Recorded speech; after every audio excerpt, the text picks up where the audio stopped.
Welcome to my all dear students. Dhurandhar classes YouTube channel पर आपका स्वागत है।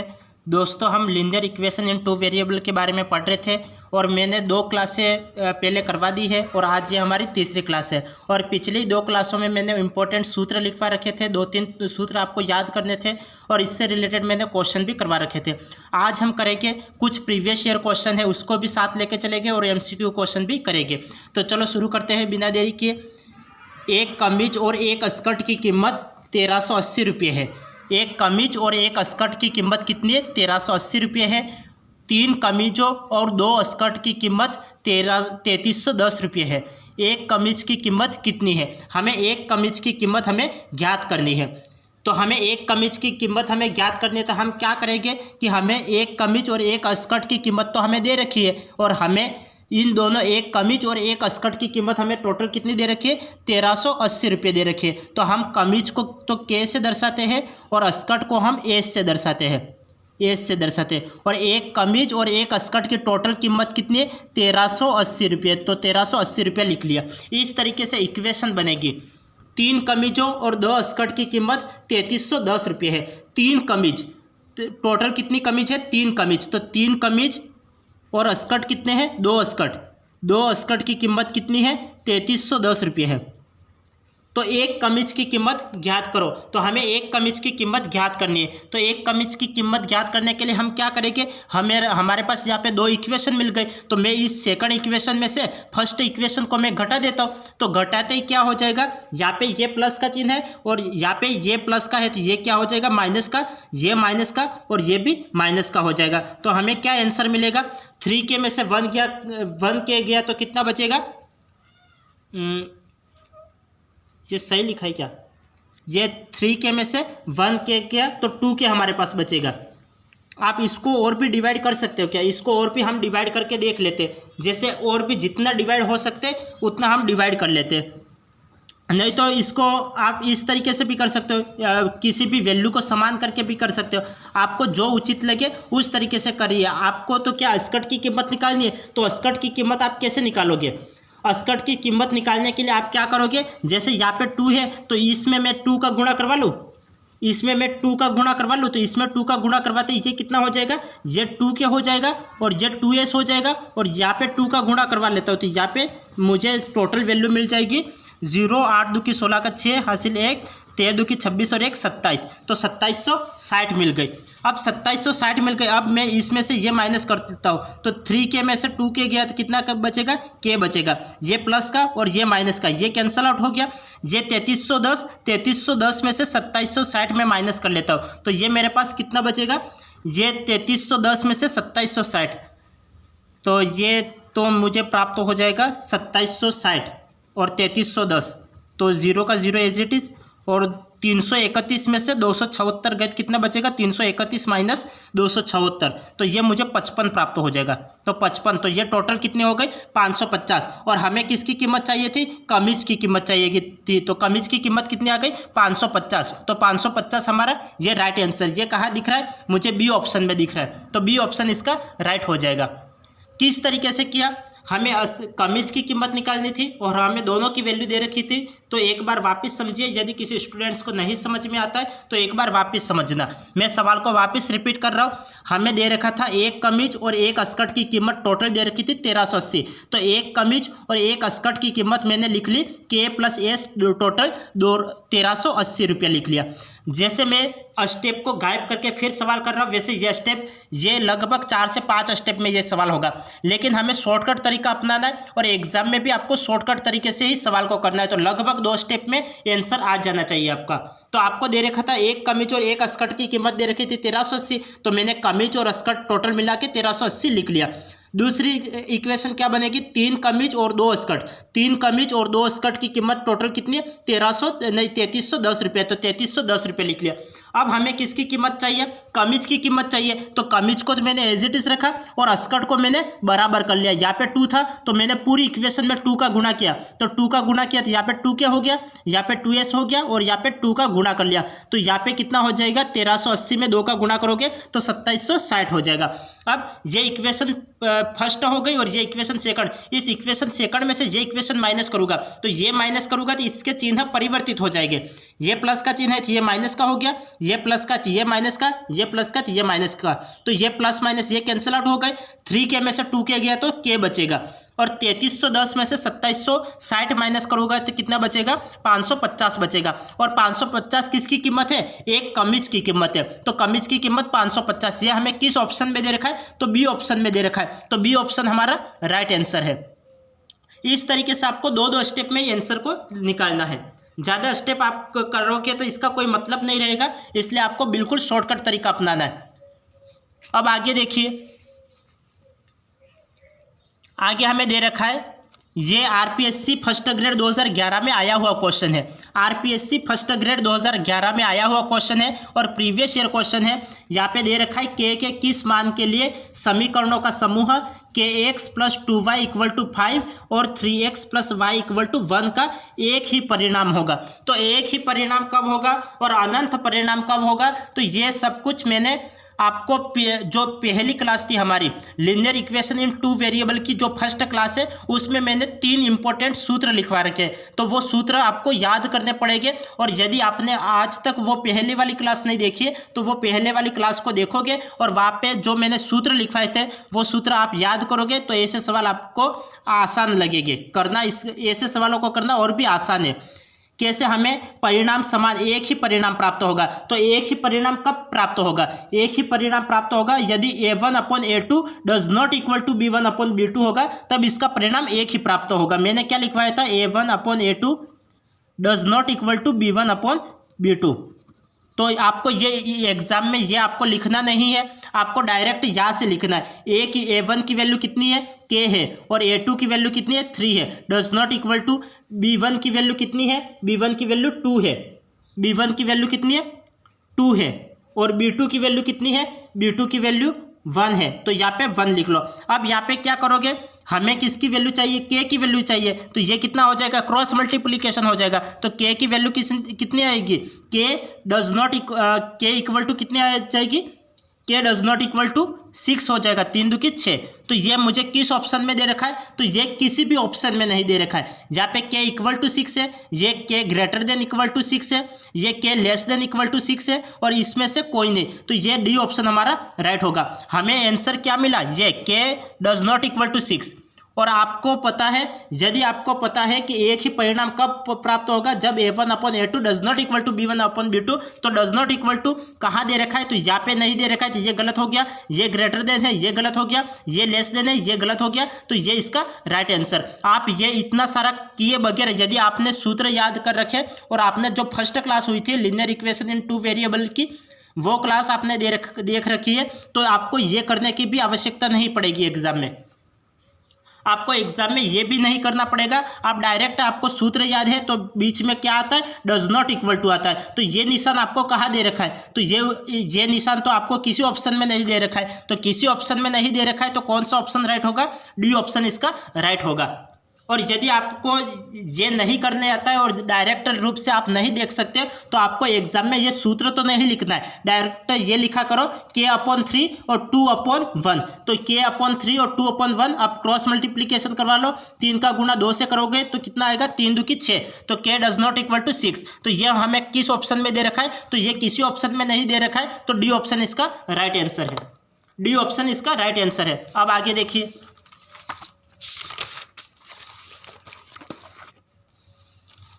आगे हमें सवाल दे रखा है,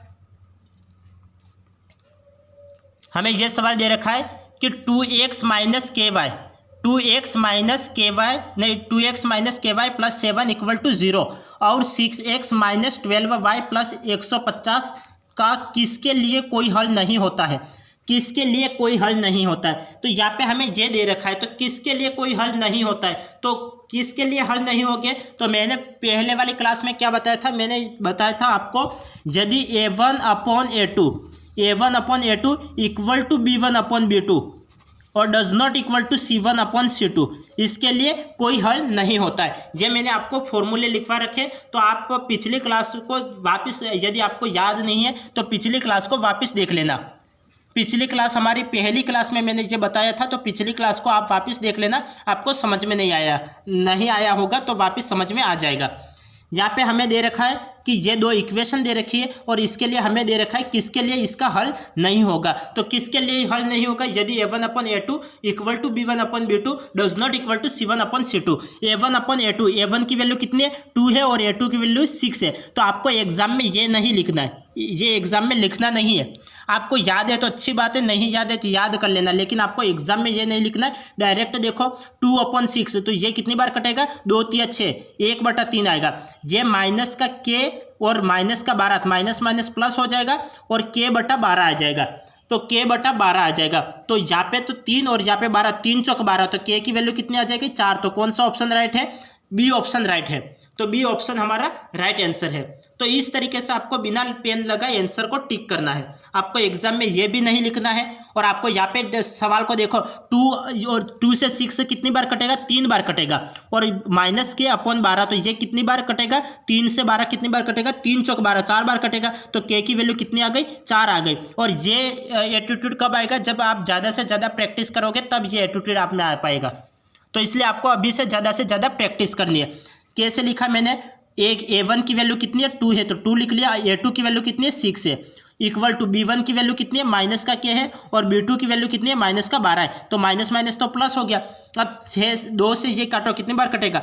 2 2 2 3 6, और 3 से ये काटो, 3 चौक 12, तो ये यहाँ पे भाग में उधर जाएगा, गुणे में चले जाएगा। तो k की वैल्यू कितनी प्राप्त हो जाएगी? 4 प्राप्त हो जाएगी। तो ये 4 इसका राइट आंसर है। 4 इसका राइट आंसर है। किस तरीके से सवाल हो रहे हैं आपको समझ में तो आ रहे हैं ना? यदि नहीं समझ में आता है तो आप शुरू से क्लास देखें, और शुरू से देखोगे तभी समझ में आएगा। बीच में आके क्लास को देखोगे तो नहीं समझ में आएगा, क्योंकि कतई समझ में नहीं आएगा यदि बीच में क्लास को देखते हो, क्योंकि आप में यही कन्फ्यूजन रहेगा कि ये कहाँ से लिखा और ये कहाँ से लिखा। ये देखने के लिए आपको शुरू से क्लास को देखना पड़ेगा। कैसे किया? आपको एग्जाम में ये नहीं लिखना है, और यहाँ पे क्या लिखा है कि इसके लिए हल नहीं होता है। तो किसके लिए हल नहीं होगा? जब A1/A2 equal to B1/B2 does not equal to C1/C2।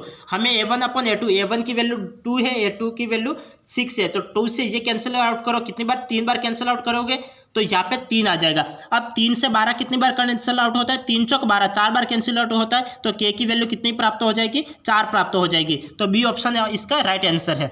अब आगे देखिए, आगे हमें क्या सवाल दे रखा है? आगे हमें सवाल दे रखा है, ये 2015 में आया हुआ क्वेश्चन है। ये 2000 सेंट्रल लेवल में आया हुआ क्वेश्चन है 2015 में। जहाँ पे हमें सवाल दे रखा है कि राकेश और राजेश ने एक साथ मिलकर 10 गेंदे और 10 रैकेट खरीदे। राकेश और राजेश ने एक साथ मिलकर 10 गेंदे और 10 रैकेट खरीदे। तो टोटल उन्होंने कितने खरीदे? टोटल उन्होंने कितने प्रोडक्ट खरीदे? तो कितने प्रोडक्ट खरीदे? 10 गेंद और 10 रैकेट को मिलाओगे तो टोटल कितने प्रोडक्ट? आप इसको डिटेल से भी कर सकते हो, लेकिन आपको एग्जाम में समय को बचाना पड़ेगा, और समय को बचाने के लिए आपको शॉर्टकट तरीका अपनाना है। समय को बचाने के लिए आपको बिल्कुल शॉर्टकट तरीका अपनाना है। और शॉर्टकट तरीका क्या होता है कि राजेश और राकेश ने एक साथ मिलकर 10 गेंदे और 10 रैकेट खरीदे। तो टोटल उन्होंने कितने प्रोडक्ट खरीदे? तो टोटल उन्होंने 20 प्रोडक्ट खरीदे। और 20 प्रोडक्ट खरीदे। राकेश ने 1300 रुपये खर्च किए। राकेश ने कितने रुपये खर्च किए? 1300 रुपये खर्च किए। और राजेश ने कितने रुपये खर्च किए? 1500 रुपये खर्च किए। तो टोटल 20 प्रोडक्ट की कीमत कितनी हो गई?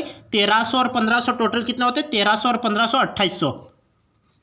2800। 20 प्रोडक्ट की कीमत कितनी है? 2800 है। यदि प्रत्येक रैकेट की कीमत एक गेंद की कीमत से 3 गुनी है, प्रत्येक रैकेट की कीमत, तो प्रत्येक रैकेट की कीमत गेंद की कीमत से कितनी है? 3 गुनी है, तो 3 गुना लिख लिया। तो रैकेट की कीमत कितनी है, हमें इस रैकेट की कीमत निकालनी है। तो रैकेट की कीमत निकालने के लिए हम क्या करेंगे, दोनों ने साथ साथ तो सामान खरीदा और टोटल कितने खर्च किए, राकेश ने 1300 रुपये खर्च किए और राजेश ने 1500 रुपये कर लिए। हमने टोटल प्रोडक्ट कितने खरीदे, तो ये इसका योग कर लिया, 10 और 10 20 प्रोडक्ट खरीदे और 20 प्रोडक्ट की वैल्यू कितनी थी, 2800 रुपया। तो 2 प्रोडक्ट की वैल्यू कितनी है, क्योंकि 2 व्यक्ति है और 2 व्यक्ति 2 प्रोडक्ट एक साथ खरीद रहे हैं, तो 2 प्रोडक्ट की वैल्यू कितनी हो जाएगी, 2 प्रोडक्ट की वैल्यू कितनी हो जाएगी, यहाँ पे इसका 140 रुपया। तो 2 प्रोडक्ट की वैल्यू 140 रुपया, तो एक प्रोडक्ट की वैल्यू कितनी हो जाएगी, एक प्रोडक्ट की वैल्यू 70 रुपया। एक प्रोडक्ट की वैल्यू कितनी हो जाएगी, 70 रुपया, इसका आधा हो जाएगा तो 70 रुपया। अब एक प्रोडक्ट की वैल्यू 70 रुपया है, तो हम इसमें 70 का गुणा कर लेते हैं, तो 3 × 70 कितना हो जाएगा, 3 × 70 7 × 21 210, तो 210 रुपया ये रैकेट की कीमत है। तो ये सी ऑप्शन इसका राइट आंसर होगा, सी ऑप्शन इसका राइट आंसर होगा। किस तरीके से सवाल की आपको समझ में आ गया ना, या फिर एक बार और रिपीट करो। ये 2015 में आया हुआ क्वेश्चन है और वो भी सेंट्रल एग्जाम में आया हुआ क्वेश्चन है।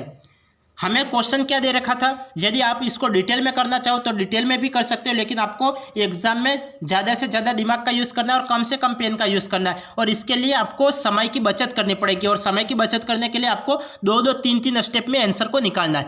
हमें सवाल क्या दे रखा था, सवाल को एक बार वापस देखना। सवाल हमें दे रखा है कि राकेश और राजेश ने एक साथ मिलकर 10 गेंदे और 10 रैकेट खरीदे। 10 तो गेंदे खरीदिए और 10 रैकेट खरीदे। टोटल उन्होंने कितने प्रोडक्ट खरीदे, तो टोटल उन्होंने 20 प्रोडक्ट खरीदे।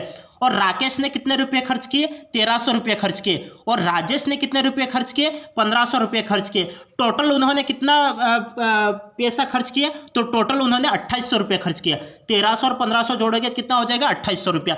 तो 2 व्यक्तियों ने मिलकर 20 प्रोडक्ट खरीदे और 20 प्रोडक्ट के पीछे कितना रुपया खर्च किया, 2800 रुपया खर्च किया। तो 2 प्रोडक्ट के पीछे कितना खर्च किया होगा, 140, क्योंकि 20 का भाग दे दो तो कितना हो जाएगा, 2800 में 20 का भाग दे दोगे तो 140। तो 2 प्रोडक्ट की कीमत कितनी, 140, तो एक प्रोडक्ट की कीमत कितनी हो जाएगी, 2 का इसमें भाग दे दो तो ये कितना हो जाएगा, 70। तो एक प्रोडक्ट की कीमत 70 रुपये है। तो हमें रैकेट की कीमत निकालनी है, तो रैकेट की कीमत है गेंद की कीमत की 3 गुनी। तो हम क्या करेंगे, ये एक प्रोडक्ट की जो कीमत है उसका गुणा कर लेंगे, तो गेंद की कीमत का गुणा कर लेंगे। तो यहाँ पे कितना हो जाएगा, 70 का गुणा करोगे तो 70 × 3 तो 210 आ जाएगा। और 210 हमें किस ऑप्शन में दे रखा है, सी ऑप्शन में दे रखा है। तो सी ऑप्शन इसका राइट आंसर होगा। और इसी तरीके से यही तरीका आपको एग्जाम में अपनाना है। आपको पूरी लैंग्वेज एग्जाम में नहीं लिखनी है। यदि आप लैंग्वेज लिखोगे तो कोई मतलब नहीं रहेगा, क्योंकि आंसर तो यही आना है, आंसर तो यही आना है। इससे और आप लैंग्वेज लिखने जाओगे तो आपका समय बर्बाद होगा। तो इससे बेहतर यही है कि आप बिना लैंग्वेज लिखे इस तरीके से सवाल को करिए। अब आगे देखिए, आगे हमें सवाल दे रखा है, ये सवाल हमें दे रखा है, देखिए 2 मिनट वेट करना। हमें यह सवाल दे रखा है, 2 मिनट, हमें यह सवाल दे रखा है, ये भी सेंट्रल लेवल 2015 में आया हुआ क्वेश्चन है। ये क्वेश्चन क्या था कि किसी पार्किंग क्षेत्र में सभी कारों और मोटरसाइकिलों के पहियों की कुल संख्या पार्क किए गए वाहनों की संख्या के दुगुने से 100 ज़्यादा है। पार्क की गई कारों की संख्या क्या है, तो हमें कारों की संख्या याद करनी है। किसी पार्किंग की बात की जा रही है कि किसी पार्किंग का जो क्षेत्र है उसमें कारें रखी गई है और मोटरसाइकिल रखी गई है, और कार और मोटरसाइकिल के जितने पहिए हैं उन टोटल पहियों का योग किया गया। तो जो योग किया गया वह वाहनों की संख्या के 2 गुने से 100 ज़्यादा है। तो पार्क की गई इस पार्किंग में कितनी कारें खड़ी है उसकी संख्या हमें ज्ञात करनी है। तो पार्किंग में कितनी कारें खड़ी है तो उसकी संख्या ज्ञात करने के लिए हम क्या करेंगे, तो यहाँ पे जैसा सवाल बोल रहा है तो वैसे करते जाओ, जैसे सवाल बोल रहा है वैसे सवाल को करते जाना है। सवाल हमें क्या बोल रहा है, किसी पार्किंग क्षेत्र में सभी कारों और मोटरसाइकिल के पहियों की कुल संख्या पार्क किए गए वाहनों की कुल संख्या के 2 गुने से 100 ज़्यादा है,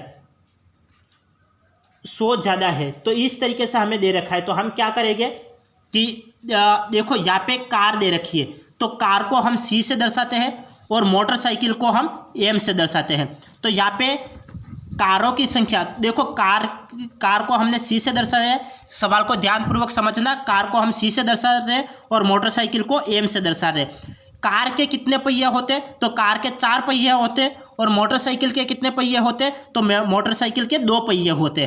कार के कितने पहिए होते, तो 4 पहिए होते, और मोटरसाइकिल के कितने पहिए होते, तो 2 पहिए होते। और हमें कुल की बात की जा रही है, तो कुल हमें योग करना है, कुल हमें मतलब योग करना है।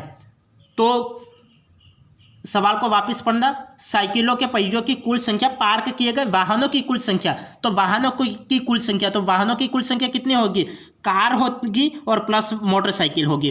पार्किंग में कार भी होगी और मोटरसाइकिल भी होगी, उनके दुगुने से 100 ज़्यादा है, तो 100 ज़्यादा। इस तरीके से जैसे सवाल बोल रहा है वैसे मैंने कर लिया, जैसे सवाल बोल रहा था वैसे मैंने सवाल के हिसाब से इसको मैंने जमा दिया। सवाल क्या बोल रहा था, ये कैसे लिखा, ये समझने के लिए एक बार वापस देखिए। किसी पार्किंग क्षेत्र में सभी कारों और मोटरसाइकिल के पहियों की कुल संख्या, तो मोटरसाइकिल और पहियों की कुल संख्या हमें दे रखी है, तो हम क्या करेंगे, मोटरसाइकिल के कितने पहिए होते, तो 2 पहिए होते। कार के कितने पहिए होते, तो 4 पहिए होते। अब आगे बोल रहे हैं कि उनकी संख्या के 2 गुने, तो इन मोटरसाइकिल और कार की संख्या का कुल करके फिर उनका 2 गुना कर लिया, और उससे 100 ज़्यादा है तो 100 जोड़ दिए। तो पार्क की गई कारों की संख्या क्या है, हमें पार्क की गई कारों की संख्या हमें ज्ञात करनी है। तो हम क्या करेंगे, इसको अंदर ऑपरेट करवाओ, तो 2C + 2M प्लस ये 100 का 100 आ गया, यहाँ पे प्लस का 2M और यहाँ पे 2M, तो 2M से 2M कैंसिल आउट हो जाएगा। यहाँ पे प्लस का 2C है, इधर आएगा तो माइनस का 2C हो जाएगा। 4C में से 2C गए तो कितना बचेगा, 2C = यहाँ पे 100। तो C की संख्या कितनी, कार की संख्या कितनी हो जाएगी, 50 हो जाएगी। तो कार कितनी हो गई, 50। तो 50 कहाँ दे रखा है, C ऑप्शन में दे रखा है, तो C ऑप्शन हमारा राइट आंसर है। C ऑप्शन हमारा राइट आंसर है। कैसे सवाल को क्या समझ में आ गया, देखो बिल्कुल इजी सवाल है, लेकिन करने का तरीका सबका अलग अलग होता है। कोई सभी पूरी डेरिवेशन लिख के फिर सवाल को कर रहा है, और हम बिल्कुल शॉर्टकट तरीके से कर रहे हैं, और 2-2 स्टेप में इसका आंसर आ रहा है। सवाल आपको कितना भी बड़ा क्यों नहीं दे दिया जाए, लेकिन आपको करने का तरीका देखो, प्रत्येक सवाल 2 से 3 तरीके से कर सकते हैं। इसको भी मैं डिटेल से कर सकता हूँ। माना कार की संख्या कितनी है, तो C है। माना मोटरसाइकिल की कीमत कितनी है, M है, तो मोटरसाइकिल के कितने पहिए होते हैं, तो 4 × C। मोटरसाइकिल के कितने पहिए होते हैं, तो 2 पहिए होते हैं, तो 2M लिख लिया। और कार के कितने पहिए होते हैं, तो 4C लिख लिया। फिर इस तरीके से मैं डिटेल से भी कर सकता हूँ, लेकिन हमें एग्जाम में शॉर्टकट तरीका अपनाना है, इसलिए मैं बिल्कुल शॉर्टकट और बिना लैंग्वेज को लिखे हुए मैं सवाल को कर रहा हूं, क्योंकि आपको एग्जाम में लैंग्वेज तो लिखनी है नहीं, और आप किस तरीके से, यही तरीका आपको एग्जाम में अपनाना है। जैसे हमें क्या दे रखा था, यदि किसी स्टूडेंट्स को नहीं समझ में आया तो वापस देख ले। हमें दे रखा था कार की संख्या दे रखी थी और मोटरसाइकिल की संख्या दे रखी थी। कार के कितने पहिए होते हैं, तो 4 पहिए होते हैं, तो 4C लिख लिया। मोटरसाइकिल के 2 पहिए होते हैं, तो 2M लिख लिया। और फिर उनका कुल मतलब योग करना है, तो योग करना था तो योग कर लिया। फिर उसके 2 गुने करना था तो 2 गुना कर लिया, और 100 ज़्यादा है तो 100 जोड़ दिए। अब इसको अंदर ऑपरेट करवाया, 2C + 2M हो गया, 2M से 2M कैंसिल आउट। यहाँ पे प्लस का 2C है और इधर आएगा माइनस का 2C। 4C में से 2C गया, 2C बचेगा, और इक्वल में 100। यहाँ पे ये कैंसिल आउट कितनी बार जाएगा, 50 बार जाएगा। तो कारों की संख्या कितनी हो गई, और 50 हो गई। और हमें क्या पूछा था, कारों की संख्या ही पूछी थी, तो कार, तो C ऑप्शन हमारा राइट है। अब आगे देखिए, आगे हमें क्या दे रखा है, आगे हमें ये दे रखा है कि 5x - 4y + 8 = 0 तथा 7x + 6y - 9 = 0 के हल है। हमें इसके हल ज्ञात करने हैं। तो इसके हल ज्ञात करने के लिए हम क्या करेंगे, यहाँ पे हमें देखो, मैंने पहले लगभग 2 क्लासों में पूरे लगभग 3 फॉर्मूले लिखवा रखे थे।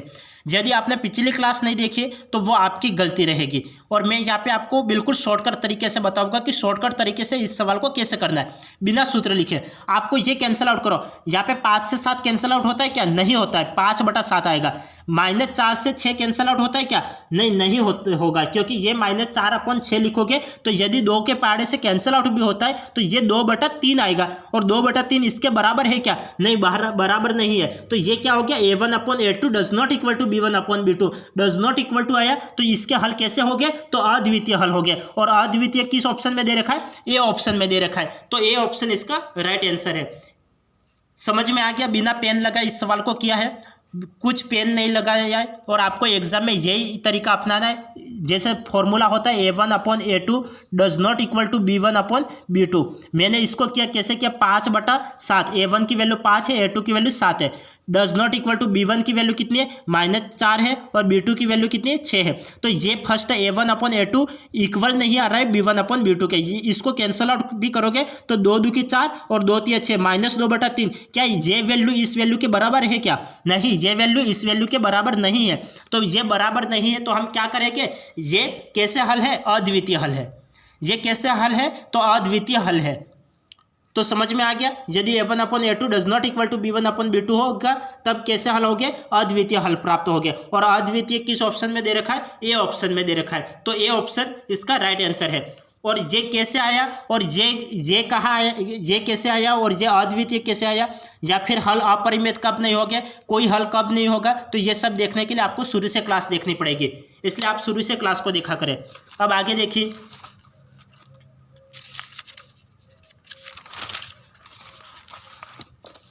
आगे हमें दे रखा है, आगे हमें यह दे रखा है कि समीकरणों 3x + 3y = 15 तथा 2x + 2y = 10 द्वारा व्यक्त रेखा है। यहाँ पे हमें यह दे रखा है कि रेखाएं कैसी है, ये दे रखा है। और रेखाओं के बारे में भी मैं पढ़ा चुका हूँ, वो भी इसी ये लीनियर इक्वेशन इन 2 वेरिएबल की टॉपिक में जो फर्स्ट क्लास थी उसमें मैंने बता रखा है कि यहाँ पे ये 3 में से 2 अपॉन करो इक्वल टू 3 यहाँ पे 2 आ जाएगा, इक्वल टू 15/10 आ जाएगा। ये कितना आ जाएगा, 15/10 आ जाएगा। तो ये 15/10 किससे, 5 के पार्ट से कैंसल आउट हो जाएगा, 5 × 15 और 5 × 2 = 10। तो यहाँ पे A1/A2 इक्वल टू है B1/B2 और इक्वल टू है C1/C2। तो ये तीनों वैल्यू बराबर है। तीनों वैल्यू बराबर होगी तब कैसी होगी, रेखाएं कैसी होगी, समपाती होगी। और समपाती कहाँ दे रखा है, तो बी ऑप्शन में दे रखा है। तो बी ऑप्शन हमारा राइट आंसर है। बी ऑप्शन हमारा राइट आंसर है। मैंने आपको परसों की क्लास में बताया था और कल की क्लास में बताया था, यदि A1/A2 की वैल्यू बराबर है B1/B2 और बराबर है C1/C2, जब आपको ये कंडीशन मिल जाती है तब रेखाएं कैसी होगी, तो रेखाएं समपाती होगी। जब आपको ये कंडीशन मिल जाती है तो रेखाएं कैसी होगी, समपाती होगी। मैंने यहाँ पे देख लिया, यहाँ पे 3 है और यहाँ पे 2 है तो 3/2 हो जाएगा। यहाँ पे 3 है और यहाँ पे 2 है तो 3/2 हो जाएगा। यहाँ पे 15 है और यहाँ पे 10 है तो ये क्या हो जाएगा, 15 और 10 किसके पार्ट से कैंसल आउट होगा, 5 के पार्ट से। 5 × 15 और 5 × 2 = 10। तो ये तीनों वैल्यू बराबर है, तीनों वैल्यू बराबर है तो इसकी रेखाएं कैसी होगी, समपाती होगी। तो बी ऑप्शन इसका राइट आंसर होगा। अब आगे देखिए, आगे हमें दे रखा है कि समीकरणों 2x - 2y = 8 तथा 3x - 3y = 16 द्वारा व्यक्त रेखा है। यह हमें ज्ञात करना है, तो इसकी रेखाओं का पता लगाना है। तो रेखा कैसी होगी, यहाँ पे 2 है और यहाँ पे कितने, 3 है, 2/3 इक्वल टू, यहाँ पे -2 है और यहाँ पे -3 है तो -2/-3, तो माइनस ये प्लस हो जाएगा। यहाँ पे 8 है और यहाँ पे 16 है तो ये कितना हो जाएगा, 8 2 की 16 थी, यहाँ पे 1/2 हो जाएगा। तो यहाँ पे A1/A2 इक्वल है B1/B2 लेकिन does not equal to C1/C2। यहाँ पे डज नॉट इक्वल टू है तब रेखाएं कैसी होगी, तो रेखाएं समांतर होगी। मैंने क्या बताया था, यदि A1/A2 बराबर है B1/B2, ये यहाँ पे भी 2/3 है और यहाँ पे भी 2/3 है, ये दोनों तो बराबर है लेकिन ये इक्वल नहीं है, तो ये does not equal to C1/C2। तब रेखाएं कैसी होगी, तो रेखाएं समांतर होगी। तो समांतर किस ऑप्शन में दे रखा है, तो सी ऑप्शन में दे रखा है। तो सी ऑप्शन इसका राइट आंसर होगा। सी ऑप्शन इसका राइट आंसर होगा। हमने 2/3 लिख लिया, -2/-3 लिख लिया तो माइनस प्लस हो गया, 8/16 लिख लिया तो ये 8 2 की 16 होता है तो 1/2 हो गया। यहाँ पे A1/A2 इक्वल है B1/B2 लेकिन does not equal to C1/C2। C1/C2 की वैल्यू बराबर नहीं है, तब रेखाएं कैसी होगी, तो रेखाएं समांतर होगी। तो रेखा समांतर होगी, सी ऑप्शन इसका राइट आंसर है। अब आगे देखिए, आगे हमें सवाल दे रखा है समीकरणों, आगे हमें सवाल क्या दे रखा है, आगे हमें सवाल दे रखा है कि समीकरणों 3x + 2y = 5, समीकरणों 3x + 2y = 5 तथा 2x - 3y = 16 द्वारा व्यक्त रेखा है, द्वारा व्यक्त रेखा है। यह हमें पूछा गया था। हम क्या करेंगे, 3 और अपॉन में 2 इक्वल टू, यहाँ पे 2 और यहाँ पे -3, यहाँ पे माइनस का 3, तो यहाँ पे तो 3/2 है और यहाँ पे माइनस का 2/3 है। तो क्या ये कंडीशन बराबर है? क्या ये कंडीशन बराबर नहीं है। तो रेखाएं कैसी हो रही है? तो रेखाएं प्रतिच्छेदित होगी। यदि A1/A2 does not equal to B1/B2 होगा तब रेखाएं कैसी होगी? प्रतिच्छेदी होगी। तो प्रतिच्छेदी, तो ए ऑप्शन इसका राइट आंसर होगा। ए ऑप्शन इसका राइट आंसर होगा। कैसे होगा समझ में आ गया?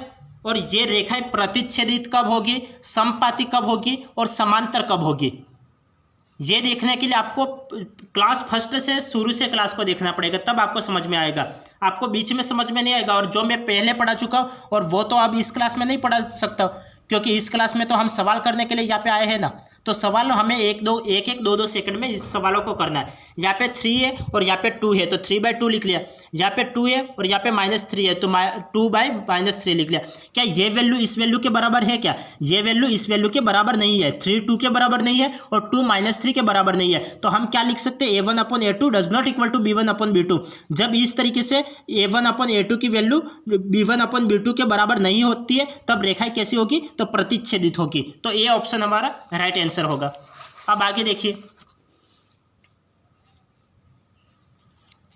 आगे हमें दे रखा है कि समीकरणों, हमें समीकरण दे रखी है। समीकरणों 4x - 2y = 4 तथा 2y - 3x = 8 द्वारा व्यक्त रेखाएं है। 8 द्वारा व्यक्त रेखाएं है, यह हमें पूछा गया। तो हम क्या करेंगे? यहाँ पे 4 दे रखा है और यहाँ पे 2 दे रखा है। यहाँ पे कितनी दे रखा है? -2 दे रखा है और यहाँ पे -3 दे रखा है। माइनस तो प्लस हो गया, लेकिन अब यहाँ पे कैंसिल आउट होता है क्या? कैंसिल आउट, तो यहाँ पे ये कैंसिल आउट भी हो जाएगा, तो ये 2 से 2 बार कैंसिल आउट हो जाएगा, 2/1 हो जाएगा। क्या ये वैल्यू इस वैल्यू के बराबर है? क्या 2/3 2 के बराबर होता है? क्या 2/3 2 के बराबर नहीं होता है। तो डज नॉट इक्वल टू आ गया, और डज नॉट इक्वल टू आ गया तब रेखाएं कैसी होगी? तो रेखाएं प्रतिच्छेदित होगी। A1/A2 does not equal to B1/B2। इस तरीके से कोई भी कंडीशन बन जाती है तब रेखाएं कैसी होगी? प्रतिच्छेदित होगी। यहाँ पे 2/1 है और यहाँ पे 2/3 है, तो यहाँ पे ये इक्वल नहीं है। तो ये इक्वल नहीं है तब हम क्या करेंगे? ये रेखाएं कैसी होगी? तो प्रतिच्छेदित होगी। तो प्रतिच्छेदित, ए ऑप्शन इसका राइट आंसर हो जाएगा। अब आगे देखिए, आगे हमें सवाल दे रखा है कि 4x - 6y = 9 तथा 2y - 3x = 8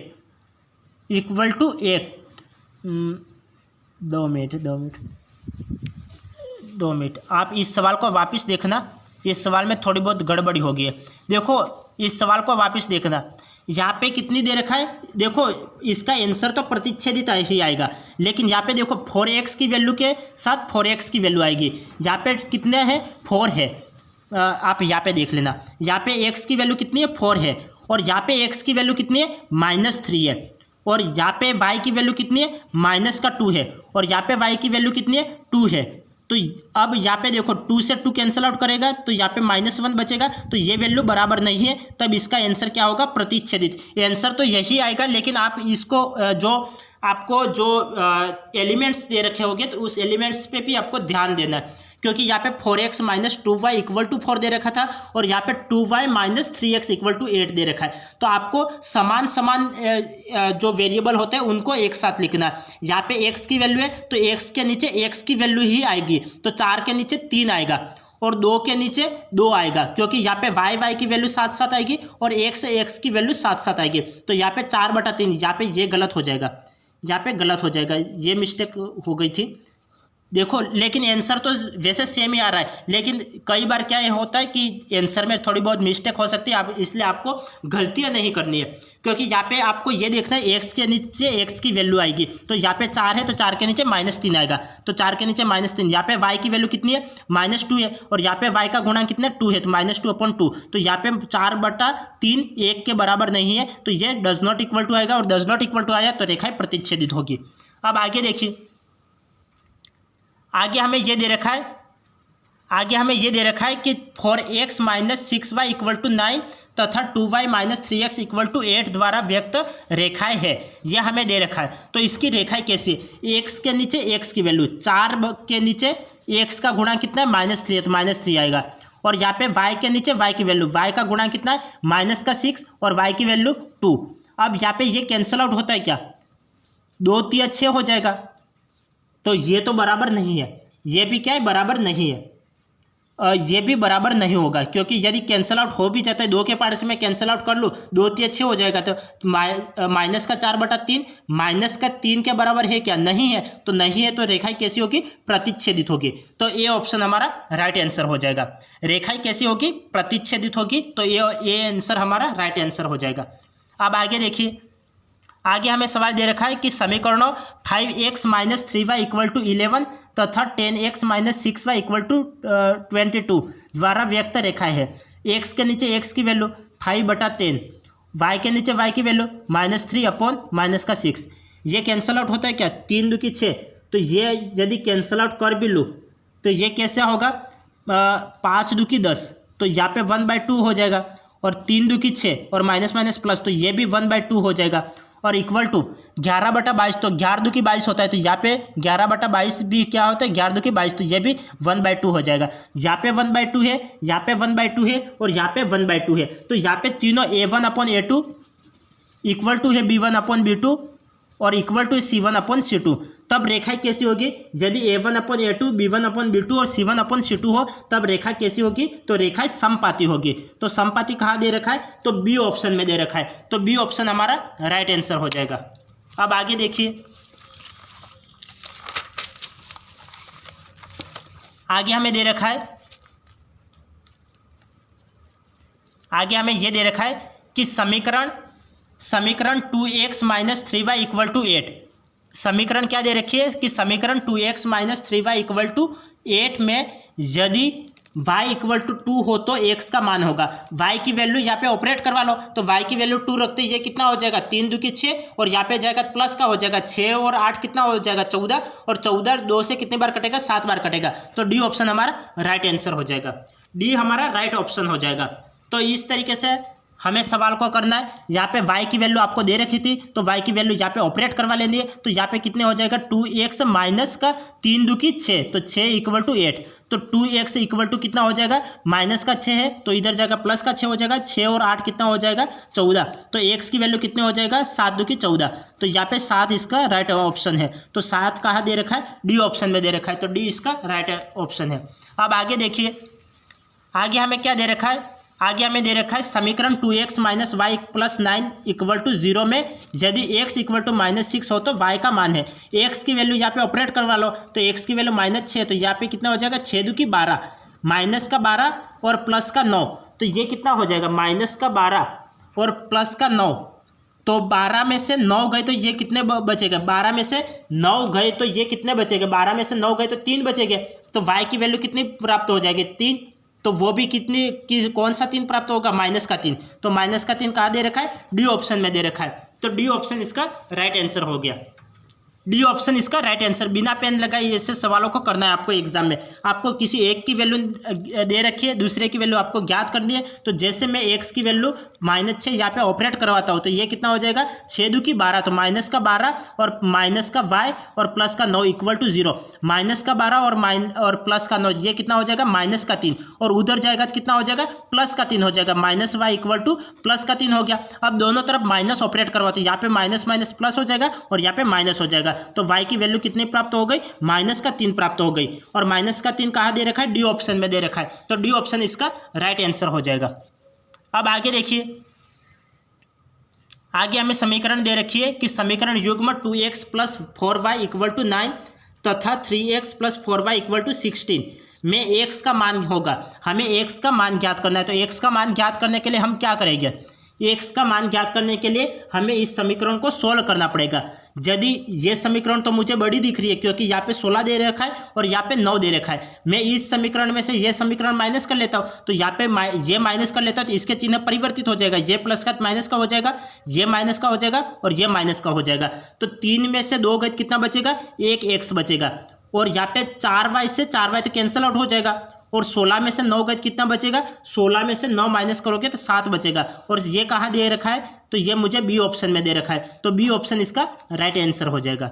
बी इसका राइट आंसर हो जाएगा। हमें ये समीकरण दे रखी थी और ये दूसरी समीकरण दे रखी थी, हमें एक्स की वैल्यू ज्ञात करनी थी, तो इसके लिए आपको सवाल में ही आंसर निकाल लेना है। सवाल में आंसर कैसे निकालोगे, आपको ये सवाल देखना है कि ये वैल्यू तो बड़ी दे रखी है, ये वैल्यू छोटी दे रखी है, तो बड़ी वैल्यू में से छोटी वैल्यू माइनस कर लोगे, तो माइनस करते चिन्ह परिवर्तित हो जाएगी। ये प्लस के चिन्ह माइनस हो गया, ये प्लस है तो ये माइनस हो गया, ये प्लस है तो ये माइनस हो गया। 3 में से 2 गए तो 1 एक्स बचेगा और 4 से 4 कैंसिल आउट, 16 में से 9 गए तो 7 बचेगा। और ये बी ऑप्शन में दे रखा है, तो बी ऑप्शन इसका राइट आंसर हो गया। तो आज की क्लास को हम यही एंड करते हैं, फिर मिलते हैं अगली क्लास में। तब तक के लिए आपका दिन शुभ रहे, धन्यवाद।